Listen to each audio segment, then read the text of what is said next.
할렐루야. 네, 주님의 사랑과 은총이 오늘 예배 오신 여러분들에게 함께 하시기를 간절히 축복하며 기원합니다. 오늘 말씀 제목은 어떠합니다? 하늘의 상을 받을 자여. 다시 한번요. 하늘의 상을 받은 자여. 예, 오늘은 하늘의 상을 받을 자여 라는 제목을 가지고 함께 은혜의 말씀을 나누겠습니다. 귀한 말씀의 은혜, 또 깨달음이, 또 삶의 변화가 우리 가운데 함께 하시기를 간절히 축복하며 기원합니다.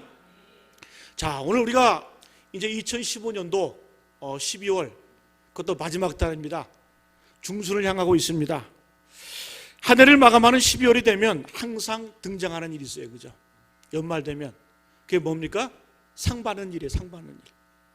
스포츠계나 연예계나 또 가요계나 뭐 다 무슨 뭐 연예대상, 뭐 야구는 골든글러브, 축구도 뭐 무슨 다 상을 받는 그 행사가 바로 12월 달에 집중이 되어 있습니다.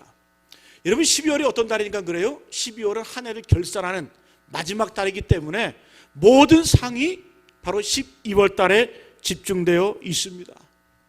교회도 마찬가지입니다. 교회도 이제 연말이 되면 각종 상을 시작을 하게 되는데, 우리가 이제 송구영신 예배 드리는 날 연합목장 예배를 드리죠. 그죠? 그때 이제 전도 대상자들, 또 부흥한 마을 시상을 하게 됩니다. 그래서 모든 일에는 상이 있다라는 것을 명심하시기 바랍니다. 모든 일에는 상이 있다. 여러분, 우리 인생도 마찬가지입니다. 우리가 이 땅을 순간순간 살아가면서 내가 하루를 살아도 어떻게 사느냐에 따라서 반드시 보답이 있고 상이 있다라는 거예요. 학생들에게는 열심히 공부하게 되면 어떤 상이 옵니까? 좋은 대학, 좋은 학교를 들어갈 수 있는 상이 주어집니다. 또 열심히 공부하고 준비하면은 어떻게 해요? 좋은 직장에 취직할 수 있는 그러한 상급이 주어지는 겁니다. 그래서 모든 인생, 모든 일에는 반드시 상이 있다라는 사실이에요. 여러분, 오늘 한 해를 마감하는 이제 12월 달, 여러분 한 해 마무리 잘 정리하셔서 하나님의 기쁨이 되시고 또 하나님의 능력 가운데 거하시는 축복의 삶 되시기를 간절히 기원합니다. 자, 우리가 이 땅을 살 동안에 상이 주어지지만은 또 동시에 우리가 이 땅에서 어떻게 사냐에 따라서 내 전 일생을 하나님 앞에 어떤 삶을 살아드리냐에 따라서 이후의 삶이 결정되기도 하고 이후에 어떻게 해요? 하나님의 상급이 결정되는 겁니다. 오늘 말씀의 내용은 바로 이 사도 바울이 그의 인생의 말년에 쓴 서신인데, 그 중에서도 가장 이제 하나님을 하늘나라로 가기 이전에 자기 인생을 마무리하면서 쓴 서신이 디모데 전서와 후서입니다. 자기 사랑하는 아들 디모데에게 이 편지를 쓰면서 오늘 말씀의 내용은 간단합니다. 뭐예요? 나도 이제 떠날 시각이 가까이 왔다. 나도 이제 떠날 시각이 가까웠다. 이렇게 말을 합니다. 죽음을 바라보면서 자기의 죽음을 예측하면서 좀 다소 우울하죠. 나도 이제 떠날 시각이 가까웠다. 그런데 요 구절만 보면, 이 6절만 보면 되게 우울할 것 같은데 8절을 보니까 그렇지가 않아요. 뭐라고 선포하냐? 이제 이후로는 나에게 의의 면류관이 예비되어 있다. 할렐루야. 죽음을 이야기하고 죽음을 선언하지만은, 그러나 여러분, 거기서 끝나는 거 아니라는 거예요. 내가 죽음을 맞이하면 하지만은 내가 이 땅을 살아가면서 하나님 앞에 열심히 살았고 충성을 다했기에 나에게는 이제 이후로부터 의의 면류관이 예비되어 있다. 그의 죽음 앞에 승리를 선포하고 또 마지막을 하늘의 상으로 장식하는 사도 바울의 모습을 우리는 볼 수 있습니다. 사랑하는 성도 여러분, 우리도 이 사도 바울과 같이 나의 인생의 말년에, 인생의 마지막에 승리를 선포하고 주님 나라로 가시는 저와 여러분 되시기를 간절히 축복하며 기원합니다. 사도 바울은 그의 인생을 마지막 마무리하면서 갈무리하면서 나도 떠날 시각이 가까이 왔다. 이렇게 얘기하면서 나에게는 그러나 이제 이후로는 나를 위하여 의의 면류관이 예비되어 있다라고 이렇게 말씀을 합니다. 그러면서 내가 이렇게 살았기 때문에, 이러이러하게 살았기 때문에 나에게 의의 면류관이 예비되어 있다라고 하는 그러한 메시지를 우리에게 주고 있습니다. 오늘 이 사도 바울이 가르쳐주는 그 상 받는 그 비결, 하늘의 상을 받는 그 비결에 대해서 우리가 깨닫고 하나님으로부터 우리가 사도 바울처럼 영광스러운 그런 마지막 결실을 맺어가는 저와 여러분 되시기를 간절히 축복합니다. 자, 그러면 어떤 사람에게 하늘의 상이 주어질까? 어떤 사람에게? 한번 따라합니다. 잘 싸우는 자에게 하늘의 상이 있다. 첫 번째는 잘 싸우는 사람에게 하늘의 상이 있다라는 거예요. 잘 싸워야 됩니다. 7절 말씀 같이 한번 읽어볼까요? 시작. 나는 선한 싸움을 싸우고 나의 달려갈 길을 마치고 믿음을 지켰으니. 나는 선한 싸움을 싸웠다라는 거예요. 그래서 여러분, 우리가 이 땅을 살아갈 때 싸움을 잘해야 상을 받습니다. 근데 막 싸우는 싸움이 아니에요. 분명한 목적이 있어야 돼요. 어떻게? 선한 일을 위한 싸움이에요. 선을 위해서 싸워야 된다는 거예요. 그래서 여러분, 평생을 잘 싸운 바울은 하늘나라에 가면 분명히 의의 면류관이 예비되어 있을 것이라고 확신하고 있습니다. 여러분, 실제로 예전이나 지금이나 잘 싸운 사람은 반드시 그만한 보상이 따라오고 그만한 상이 따라옵니다. 옛날 페르시아 제국에서는, 이 페르시아 제국 어마어마한 제국이었죠. 그 바벨론을 멸망시킨 강대한 제국이었습니다. 그런데 이 페르시아 제국, 이 제국에서는 용감하게 싸운 군사들이 전쟁에서 승리하고 돌아오면은 쭉 세웠다 그래요. 병사들을 쭉 세워놓고 하는 일이 있었어요. 의식이 있었어요. 전쟁에서 승전가를 외친 다음에 다 줄줄이 딱 세워놓고, 한 줄로 딱 세워놓고 입을 크게 벌려라. 입을 크게 벌려라. 그 다음에 입을 벌린 만큼 거기다가 금덩어리를 부어줬대. 이 큰 사람이 유리하겠죠, 그죠? 우리 누가 유리할까요? 건북수 권사님 좀 유리할 것 같아요, 그죠? 상당히 유리할 것 같아요, 그죠? 그러니까 여러분, 이 페르시아 왕은 전쟁에서 이기고 돌아온 그 군인들을 향해서 뭐라고 외쳤냐? 내 입을 넓게 열라. 여러분, 이 문화적인 배경을 통해서 시편 82편 10절에 9절에 나왔어요. 뭐래요? 내 입을 넓게 열라, 내가 채우리라. 내 입을 크게 열라, 내가 채우리라. 여러분, 페르시아 왕은 바로 이러한 군대에서 승리한 그 병사들에게 금을 채워주는 그런 상을 수여했습니다. 여러분, 로마 로마 황제도 이제 잘 싸운 군사들, 승전가를 외치고 돌아가는 그 군사들을 향해서 쭉 세워놓고 일일이 환영을 하고 또 일일이 입맞춤을 하고 또 안아주고 포옹을 했습니다. 그리고 한 명 한 명 조사를 하는 거예요. 근데 여러분, 이 로마 황제는 그 당시에 로마 군인들 잃어버린 만큼 보상을 해줬대요. 어떻게 보상을 해줬냐? 만약에 전쟁에 나가서 팔이 잘렸어요. 팔이 잘리면은 그 팔 크기만큼 금덩어리로 보상을 해줬다는 거예요.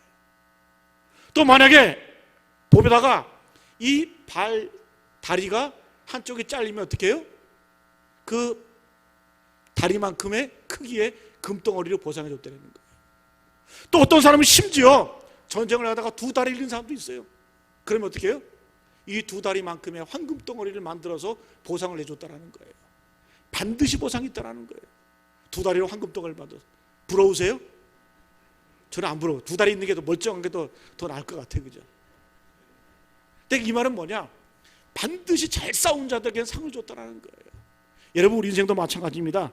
우리가 영적인 싸움을 잘 싸우게 되면, 하나님께서 허락하신 선한 싸움을 잘 싸우게 되면 반드시 우리에게 보상이 있고 하늘의 상급이 있는 줄로 믿습니다.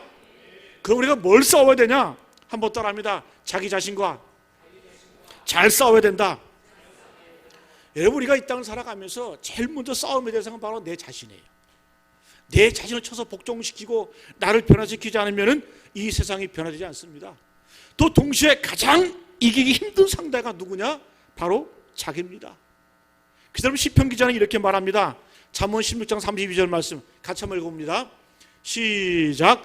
노하기를 더디하는 자는 용사보다 낫고 자기의 마음을 다스리는 자는 성을 빼앗는 자보다 나으니라. 노하기를 더디하는 자, 자기의 분노를 다스릴 줄 아는 사람은 어때요? 힘센 용사보다 낫다는 거예요. 여러분, 이런 분노 조절이 잘 안 되잖아요, 그죠? 네? 특히 남자들은, 저도 이 조절이 잘 안 돼. 한번 승질이 탁 나면은 뭐 그냥 막. 저도 한두 번은 이렇게 큰 사고 칠 뻔한 고비가 있었어요.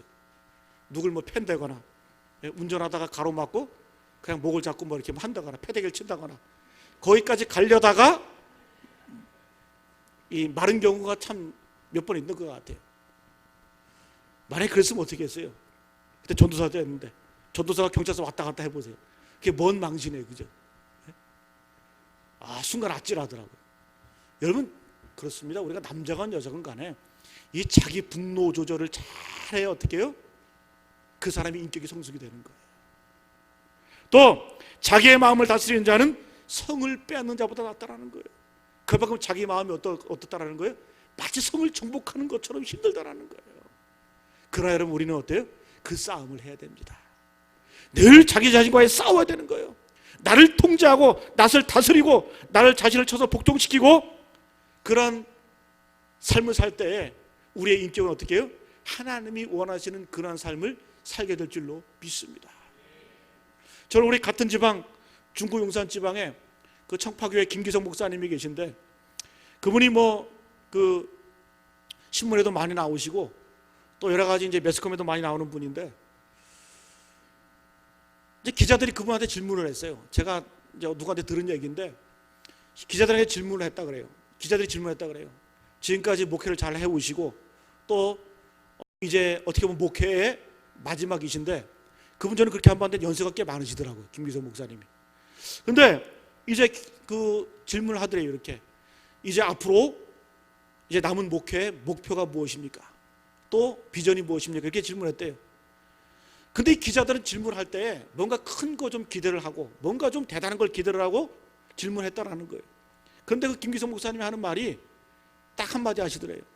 오늘보다 내일이 조금 더 나아졌으면 좋겠습니다. 내 모습이 오늘보다는 내일이 조금 더 성숙됐으면 좋겠습니다. 조금 더 주님 닮아갔으면 좋겠습니다. 여러분, 우리가 정말 세상을 뒤집어 엎고 세상을 변화시키고, 예? 여러분, 내 자신부터 먼저 변화시켜야 돼요. 예? 가장 중요한 싸움, 가장 귀한 싸움은 바로 내 자신과의 싸움인 줄로 믿습니다. 여러분, 그래서 우리가 이 자리에 나온 이유가 뭡니까? 기도를 통해서, 말씀을 통해서 내 자신을 자꾸 다듬어가는 거예요. 만들어가는 거예요. 그래서 내가 변하면 세상이 변하는 거예요. 예? 하루하루 주님을 닮아가는 저와 여러분 되시기를 간절히 축복하며 기원합니다. 자기 자신과 잘 싸워야 됩니다. 두 번째 한번 따라합니다. 마귀와 싸워서 이겨야 된다. 여러분, 마귀는 우리를 계속해서 넘어지게 합니다. 절망하게 만들어요. 그래서 끝까지 우리가 마귀가 죽는 그 순간까지 마귀를 우리를 갈등하게 만들고 절망하게 만들고 쓰러지게 만들어요. 그래서 여러분, 에베소서 6장 12절 13절 말씀 이렇게 말씀합니다. 같이 한번 읽어봅니다. 시작. 우리의 씨름은 혈과 육을 상대하는 것이 아니요 통치자들과 권세들과 이 어둠의 세상 주관자들과 하늘에 있는 약의 영들의 상대함이라. 그러므로 하나님의 전신갑주를 취하라. 이는 악한 날에 너희가 능히 대적하고 모든 일을 행한 후에 서기 위함이라. 우리의 싸움은 누구라는 거예요? 이 세상을 통치하는 악한 권세들, 또 이 세상의 어둠의 주관자들, 악한 영들과의 싸움이라는 거예요. 이 싸움에서 이기게 된다는 겁니다. 그러면 이 마귀가 우리를 어떻게 도전하고 싸움해 올까요? 첫 번째는 우리를 절망하게 만듭니다. 우리를 쓰러지게 만든다는 거예요. 어떻게 해요? 너는 안 돼. 너는 소용없어. 네가 짓게 무엇을 해? 계속해서 마귀는 우리와 하여금 어떻게 해요? 자신감을 상실하게 만들어요. 내 나이가 어때서? 그 노래는 참 희망적인 좋은 노래예요. 그죠? 마귀를 괴멸할 수 있는 그런 승전가인 줄로 믿습니다. 저는 우리 6살 난 우리 둘째 딸이 이 노래를 부르더라고요. 내 나이가 어때서? 예? 사랑하기 딱 좋은 나이인데. 까불어 치는 줄 알았어요. 난. 아이고, 꿈터에서 배웠나 봐요. 꿈터 갔다 오더니 그 노래를 하더라고요. 내 나이가 어때서? 여러분, 그 노래가 들으면 좀 기분 좋지 않아요? 자신감이 생기잖아요. 그죠? 내가 80, 90대도 내 나이가 어때서? 사랑하기 딱 좋은 나이인데. 네? 여러분, 마귀의 권세 앞에 이런 당당함이 있기를 바랍니다. 내가 어때서? 네? 내 나이가 어때서? 여러분, 우리는 거룩한 하나님의 자녀예요. 두 번째, 마귀는 어떤 식으로 우리를 유혹하느냐? 우리를 분열시킵니다. 우리의 공동체를 갈라지게 만들고 분열시키고 힘 빠지게 하는 것이 바로 여러분 이 마귀 역할이에요. 마귀 이름 자체가 디아블로잖아요. 디아블로. 디아는 뭡니까? 디아는 사이를 말해요. 블로스는 던지다를 말해요. 그러니까 사이를 내고 끊임없이 이간질하는 게 뭐예요? 마귀예요. 마귀. 예? 그래서 여러분, 우리 가운데 자꾸 옆 사람하고 사이를 갈라놓고 이간질하는 사람을 보면 뭐예요? 마귀 새끼라고 생각하면 치면 돼요. 예? 그렇다고 그러면 마귀 새끼라고 말하지 마세요. 귓방명이 맞으니까. 그죠? 우리가 그런 분열의 영이 우리를 엄습하고 유혹할 때 이길 수 있어야 된다니까. 우리가 여러분 평화를 깨면서 갈라지면서 할 수 있는 위대한 일은 이 땅에 아무것도 없어요. 평화가 중요한 것이고 여러분 하나된 공동체가 중요한 줄로 믿습니다. 그래서 여러분 이 땅을 살아가면서 싸우는 거, 잘 싸우는 거 참으로 중요합니다. 사도 바울은 뭐라고 선포하는 거예요? 인생을 마무리하면서 나는 선한 싸움을 잘 싸웠다. 잘 싸웠다. 내 자신과 잘 싸웠고 또 나를 넘어지고 쓰러뜨린 마귀와 잘 싸워왔다. 이런 고백을 하고 있는, 이런 승리 고백을 하고 있는 겁니다. 그래서 여러분 어떤 철학자는 이렇게 얘기했어요. 우리는 살아가는 것이 아니라 싸워가는 것이다. 인생을 이렇게 표현했어요. 우리는 살아가는 것 같잖아요. 살아가는 게 아니라는 거예요. 살아가는 것이 아니라 싸워가는 것이다. 하루하루의 삶이 투쟁이라는 거예요. 영적인 싸움이고 내 자신과의 싸움이고 사단과의 싸움인 줄로 믿습니다. 그리고 여러분이 로마의 위대한 철학자 세네카는 이런 얘기를 했어요. 예? 산다는 것은 군인이 되는 것이다. 이 말은 뭐예요? 우리는 뭐예요? 영적인 싸움꾼이라는 거예요. 인생을 싸우면서 이기고 승리할 때 우리에게 하늘의 상을 누릴 수 있고 하나님 주시는 그러한 영적인 그런 놀라운 일들을 이뤄가게 되는 줄로 믿습니다. 한 해를 마무리하면서 또 이제 새로운 한 해를 기대하면서 잘 싸우시기를 축복합니다. 두 번째 한번 따라합니다. 잘 마치는 자에게 하늘의 상이 있다. 인생을 잘 마치는 게 중요합니다. 잘 마치는 자에게 하늘의 상이 있다라는 거예요. 7절 다시 한번 읽어볼까요? 시작. 나는 선한 싸움을 싸우고 나의 달려갈 길을 마치고 믿음을 지켰으니. 잘 마쳤다. 그런데 여러분 사도 바울이 그의 인생을 말년을 보면 그렇게 잘 마친 것 같지는 않아요. 사도행전 28장을 보면은 이제 사도 바울이 마지막 로마에서 그 사도행전 28장 마지막에 어떻게 기록되어 있냐, 그가 온 이태를 2년 동안을 로마에서 셋집에서 복음을 전했다 이렇게 표현합니다. 되게 초라하지 않아요? 소아시아를 호령하고 정말 복음을 들고 그 아시아 대륙을 휘둘렀던 그 사도 바울이 어떻게 이제 그의 인생의 말년에 초라하게, 물론 죄수의 몸으로 로마에 압송되어서 이 구금된 상태였지만은 그러나 그가 이태 2년 동안 머물러 있으면서 자기에게 오는 자들에게 복음을 전했어요. 상당히 나약한 모습을 보게 됩니다. 여러분 그러나 그것은 복음 전도의 전략의 변화이지 결코 여러분 그가 그의 사역을 놓지 않았다는 거예요. 끝까지 잘 마무리한 줄로 믿습니다. 여러분 우리가 인생이 마지막 말년에 다소 초라해 보일 수도 있어요. 저는 우리 인생이 그렇게 깔끔하게 잘 마무리되는 것 같지는 않아요. 제가 지난주에 요양병을 다녀왔어요. 요양병을 다녀오니까 우리 정덕지 권사님, 이경은 권사님 또 이렇게 모시고 이렇게 같이 그 과천에 있는 요양병원 신방을 다녀왔는데 갔다 오니까 마음이 심란하더라고요. 할머니, 할아버지들이 쭉 누워가지고 호수 꽂고 있어요. 여러분 요양병원 가보셨어요? 한번 가보세요. 저는 그걸 바라보면서 저게 바로 우리 인생의 모습이구나. 여러분 내가 그 모습이 안 된다는 보장 없잖아요. 저와 여러분들이 그 모습, 그 말년을 보낸다는 그런 보장 없잖아요. 그죠? 그런 모습 참 우울하더라고요. 자, 인생의 끝이 바로 저런 모습이구나. 여러분 그렇습니다. 우리가 인생의 말년에 살아가면서 내 자신을 자진할 수가 없어요. 그러나 끝까지 주님을 붙드는 그 인생이 참으로 복된 줄로 믿습니다. 여러분 내가 젊어서는 그래요. 열심히 충성하고 열심히 일하고 또 열심히 삶의 자리에서 충성하고 열심히 살면 되는 거예요. 그럼 어떻게 해요? 내가 어쩔 수 없이 그러한 상황 가운데 누워있을 때 내 코에 호스가 들어가 있고 그때 뭐 하겠어요? 그때도 여러분 할 일이 있잖아요. 뭐 하시면 돼요? 기도하시면 되는 거예요. 누워서 기도하면 되는 거 아니에요? 끝까지 여러분 우리 인생 가운데 할 일이 있는 거예요. 사명이 있는 거예요. 여러분 마무리 끝까지 승리하시기를 간절히 축복합니다. 믿음을 잘 지킨다고 하는 것 쉬운 것 같지만은 여러분 쉽지 않은 거예요. 그만큼 인생의 마무리가 여러분 그렇게 어렵다라는 거예요. 사도 바울은 어떻게 해요? 나의 달려갈 길을 잘 마쳤다. 여러분이 마쳤다라는 의미는 뭡니까?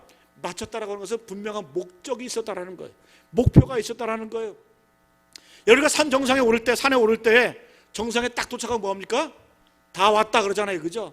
예? 다 야호! 예? 그 어떻게 다 왔다 그러잖아요. 여러분 목표가 없으면 마침도 없습니다.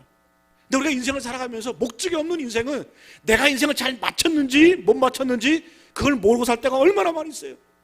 그건 뭐예요? 목적이 없는 인생은 바로 이렇다라는 거예요.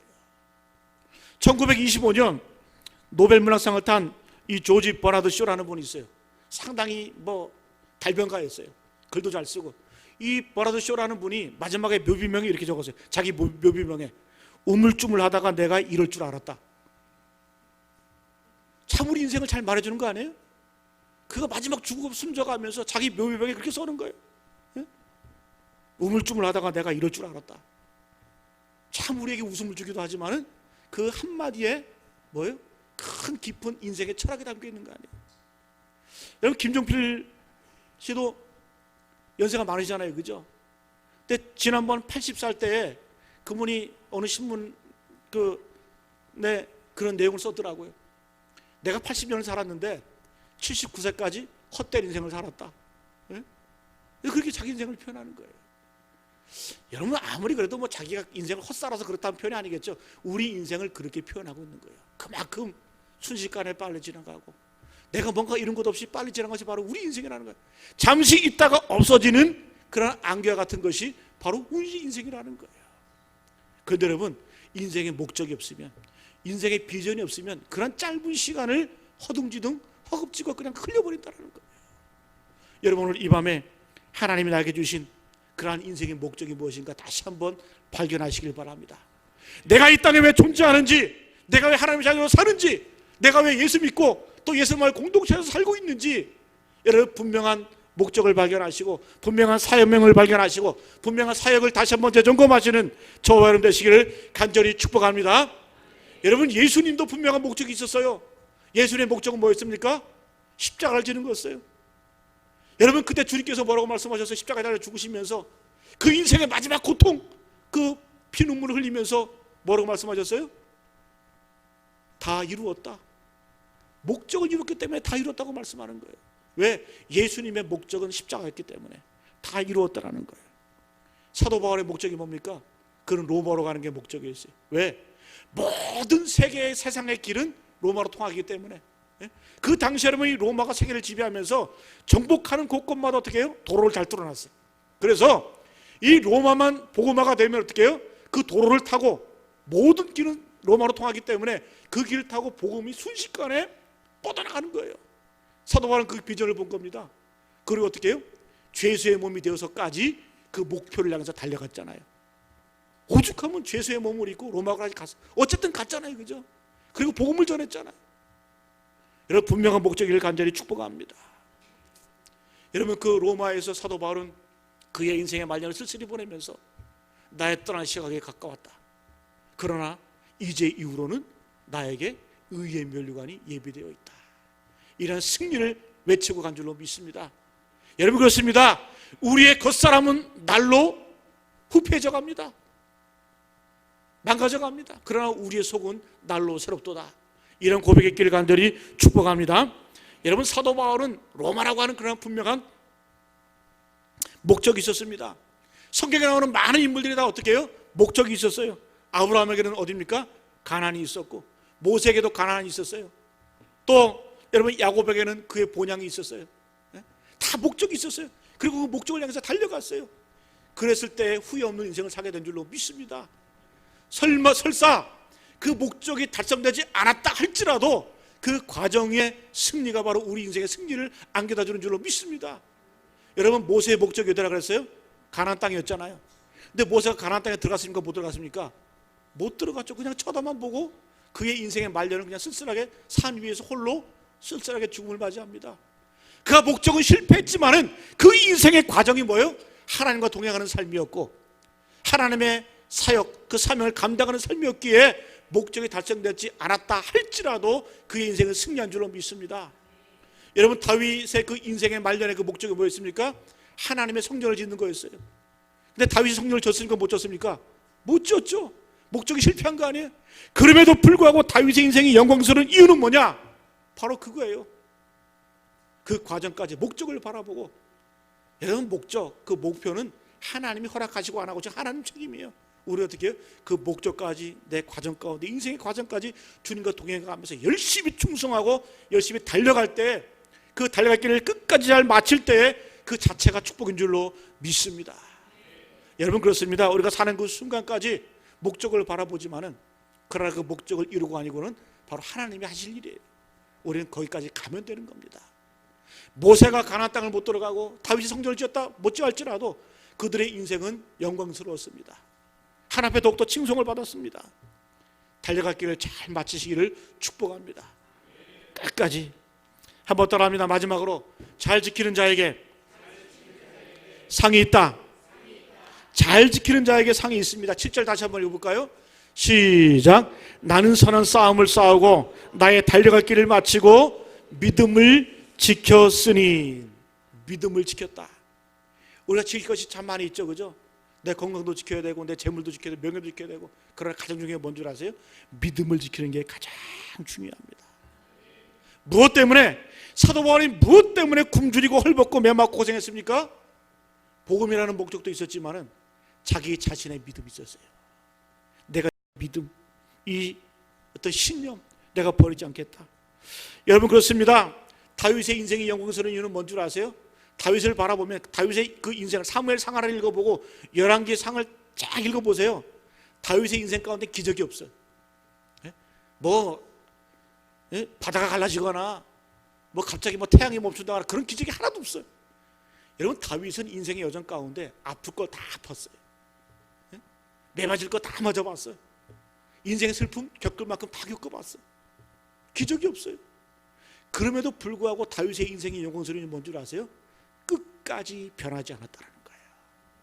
끝까지 주님 붙들어라는 거예요. 가장 큰 기적은 뭔 줄 아세요? 내 믿음 변하지 않는 게 가장 큰 기적이에요.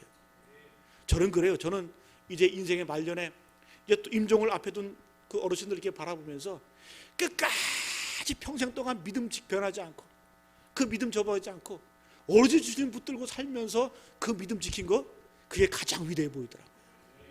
여러분이 이 땅을 살아가면서 일해봐야 얼마나 많은 일을 합니까? 큰일 해봐야 얼마나 큰일 합니까? 가장 중요한 게 뭔 줄 아세요? 내 믿음 지키는 게 가장 큰 일인 줄로 믿습니다. 여러분 믿음을 어떻게 지킬 수 있을까요? 첫 번째 즐거워야 돼. 두 번째는 뭐예요? 긴박감이 있어야 돼요. 여러분 바다의 물고기 중에 날치라는 물고기 있죠. 날치는 날개가 달렸어요, 그죠? 날치 보셨어요? 날치는 날개 비슷한 게 옆에 달려 있어요. 그런데 이 날치가 왜 날치냐면 날치알 덮밥 맛있잖아요, 그죠? 예? 근데 이 날치라는 이 물고기가 보통 한번 팍 뛰잖아요. 그러면은 3m에서 4m를 뛴대요. 물 밖으로. 예? 그리고 이 날치가 워낙 잘 날아서 날치라 그래요. 물고기인데. 근데 이 날치가 한번 딱 날면은 최대 몇 메다까지 날려? 400m까지 날려. 400m. 이 새 아니에요, 새? 물고기가 아니라? 닭보다 낫죠, 닭보다. 닭은 새거든요. 날치는 물고기예요. 근데 물고기가 닭보다 더 많이 날아. 한 번 딱 높이 날면 3m, 한 이 정도, 한 3, 4m까지 높이 뛰어 날른대요. 그리고 날아가기를 가장 오래 날아갈 때 400m까지 날아간다. 이게 날치라는 거예요, 날치. 그래서 별명이 날아다닌다 그래서 날치라 그런 겁니다. 그러면은 이 날치가 어떤 경우에 그 힘이 생겨서 이렇게 날아갈까? 두 가지 경우에 이렇게 뛰어서 날아가야 된다는. 첫 번째는 뭐냐? 다른 큰 물고기가 자기를 잡아먹으려고 달려올 때 날아간다는 거예요. 그러니까 물속에서는 도망갈 그 속도가 느리잖아요, 그죠? 막 큰 물고기가 막 따라올 때 도망가다가 안 되면은 힘이 탁 솟아가지고 물 위로 튀어오른대요. 튀어올라가지고 그냥 300m, 400m를 확 도망가 버리는 거예요. 여러분 세상에 어떤 물고기가 따라와? 못 따라오죠. 그게 뭐예요? 자기 생명을 지키기 위해서. 자기 생명을 지키기 그럴 때 긴박한 상황이 있을 때 그렇게 날른다라는 거예요. 여러분 우리가 믿음 지키기 위해서 이렇게 한번 날라본 적 있으세요? 이렇게 한번 힘써 본 적 있으세요? 여러분 우리가 이 정도로 내 믿음 지켜야 된다는 거예요. 또 이 날치가 언제 또 이렇게 나냐? 혼자 힘으로는 못 난대요, 잘. 근데 어떻게 때로 한꺼번에 이 날치떼가 팍 올라가서 날아갈 때가 있는데, 그때가 언제냐면은 마음이 즐거울 때. 그래서 여러분 믿음 생활도 우리가 날 수 있는 비결이 뭔 줄 아세요? 마음이 늘 즐거워야 돼요. 신앙생활이 즐거워야 돼요. 기도 시간에 즐거워야 돼요. 말씀 듣는 이 시간이 즐거워야 돼. 예배가 즐거워야 돼. 즐거우십니까? 여러분 날 수 있어요. 여러분 믿음의 날치가 되어서 나타나시길 축복합니다. 언제요? 마귀가 나의 믿음을 자꾸 꺾어버리려고 돌아갈 때, 마귀가 자꾸 나에게 다가올 때 위협이 오잖아요, 그죠? 그럼 어떻게 힘을 내서 주름주스리 힘을 그냥 팍 날라버린 거예요. 더 믿음의 더 높은 경지까지 뛰어오르는 거예요. 뛰쳐올라가는 거예요. 또 어떻게 해요? 우리가 함께 공동체 안에서 즐거워하고 또 함께 이렇게 믿음 생활하면서 서로 격려하고 도와주고 서로 위로해 줄 때 힘이 생기는 거예요. 믿음이 날 수 있는 거예요. 그래서 서로 돕고 서로 위로하고 또 서로 이렇게 위로할 수 있는, 만져줄 수 있는 그런 축복의 공동체 되시기를 간절히 축복합니다. 여러분, 그래요. 잘 지킬 때에 우리에게 상이 있는 줄로 믿습니다. 사도 바울은 여러 가지 어려움이 있었고 여러 가지 환난도 있었고 고난도 있었지만은, 그러나 그런 가운데서도 어떻게 해요? 나는 믿음을 끝까지 잘 지켰다. 이제 이후로는 나에게 의의 면류관이 예비되어 있다. 이런 승리의 감격의 기쁜 선포가 사도 바울에게 있었다라는 거예요. 여러분, 이런 고백과 이런 승리의 선언이 우리 가운데 있어지기를 간절히 축복합니다. 오늘 말씀을 정리합니다. 하늘의 상을 받을 자요. 어떤 사람이 하늘의 상을 받습니까? 모든 일에는 상이 있어요. 그리고 내 인생을 살아가면서 내가 이 땅을 어떻게 살아가냐에 따라서 영원한 천국에서의 상이 우리를 기다리고 있습니다. 여러분, 상 받는 인생 되기를 간절히 바랍니다. 어떤 사람이 상을 받을까요?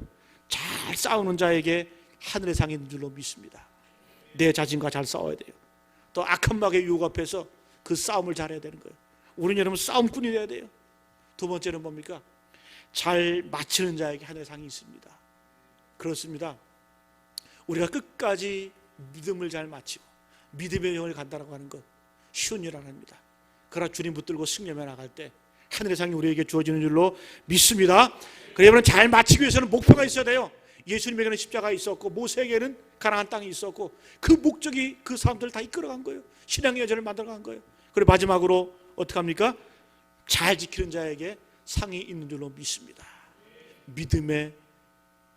우리의 믿음의 여정 가운데 믿음을 잘 지키고 끝까지 믿음 붙들고 승리할 때 우리에게 하늘의 상, 사도 바울 같은 그런 의의 멸류관 내게 예비되어 있다고 하는 그러한 승리의 선언이 우리 가운데 있어질 줄로 믿습니다. 우리 오늘 주신 말씀 기억하면서 우리 찬양하고 기도하겠습니다. 주님 말씀하시면